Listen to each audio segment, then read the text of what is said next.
সূর্যাস্তের পর ভুলেও দেবেন না এই 5টি জিনিস, পিছু ছাড়বে না দারিদ্র। মানব জীবনে বাস্তুশাস্ত্র অত্যন্ত গুরুত্বপূর্ণ। বাস্তুশাস্ত্র হিসেবে চললে বহু সমস্যার সমাধান ঘটে নিমেষেই। শাস্ত্রমতে কোনো জিনিস দান করার আগে কিছু বিষয় মাথায় রাখতে হয়, যেমন সূর্যাস্তের পর কখনোই এই জিনিসগুলো দান করতে নেই, তাহলে জীবন থেকে দারিদ্রতা কখনো দূর হয় না। ছোট্ট একটি ভুলের কারণে অনেক ভোগান্তি পোহাতে হতে পারে আপনাকে। জ্যোতিষীরা বলেন সূর্যাস্তের পর লেনদেন ঘরের নেতিবাচক শক্তি বৃদ্ধি করে, ফলে সংসারে আর্থিক অনটন দেখা দেয়। আজকের এই ভিডিওর মাধ্যমে চলুন জেনে নিই কোন কোন জিনিস সূর্যাস্তের পরে একেবারেই দান করা উচিত নয়। বাস্তুবিদদের মতে সূর্যাস্তের পর দুধ বা দই যদি কেউ দান করে তাহলে জীবনে নেমে আসতে পারে কালো ছায়া। অর্থের মূল্যেও কাউকে দেওয়া উচিত নয় এই জিনিস। এই ছোট্ট একটি ভুল আপনাকে চরম দারিদ্রতায় ডুবিয়ে রাখবে। জ্যোতিষশাস্ত্রে লবণ শুক্র গ্রহের সঙ্গে সম্পর্কিত।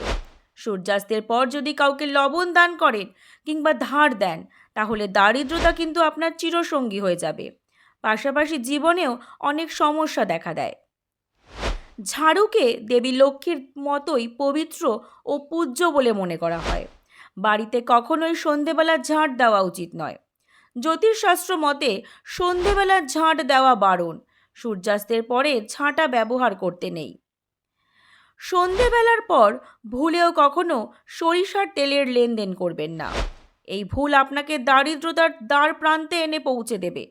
জীবনে নেমে আসবে কালো অন্ধকার। সূর্যাস্তের পর টাকা লেনদেনের বিষয়টিও এড়িয়ে চলা উচিত। সূর্যাস্তের পর যদি টাকা ধার দেওয়া হয় তাহলে দেবী লক্ষ্মী রুষ্ট হন। জ্যোতিষশাস্ত্র অনুসারে বুধবার এবং বৃহস্পতিবার টাকা ধার দেওয়া উচিত নয়। যদি এই কাজটি করেন তাহলে আপনার জীবন থেকে আর্থিক সচ্ছলতা একেবারে চলে যাবে।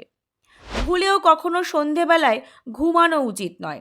শাস্ত্র মতে সন্ধেবেলা ঘুমালে আয়ুক্ষয় হয়। সন্ধেবেলা যদি ঘুমান তাহলে খুব সহজেই বাড়িতে প্রবেশ করবে নেতিবাচক শক্তি। এছাড়া দেবী লক্ষ্মী কুপিত হন। হিন্দু শাস্ত্র অনুযায়ী সন্ধেবেলায় তুলসী গাছ স্পর্শ করতে নেই। সন্ধেবেলা বাড়ির দরজার চৌকাঠে বসলে বা দাঁড়িয়ে থাকলে দেবী লক্ষ্মী গৃহে প্রবেশ করতে না পেরে ফিরে যান।